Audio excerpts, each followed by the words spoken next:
Hello and welcome. In this video, we'll look at JSON files, tree view tools, and how they work. What you should know is that support for JSON files can be found almost everywhere. There are also powerful and convenient tools available to you in using this file type. One of these is the tree view. Tree view organizes domains and subdomains of the file into drop-down menus so that you don't have to hunt through the text to find what you need. We'll first look at tree view on the BioCompute platform. Be sure to have open a BCO to start. A domain can be expanded in tree view when it appears in blue text and has a plus after its name. You will see that its plus becomes a minus, indicating that we had just expanded it. Below this, more subdomains have now been revealed, each with their own ability to be expanded and collapsed.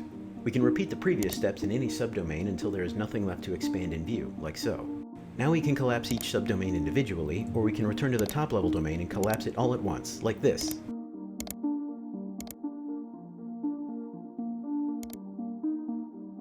This is how the tree view works. The subdomains within a top-level domain can be expanded, much like the branches of a tree from a tree trunk. It's one of the many ways that JSON files can be displayed. Now we can take a brief look at this on another free-to-use platform.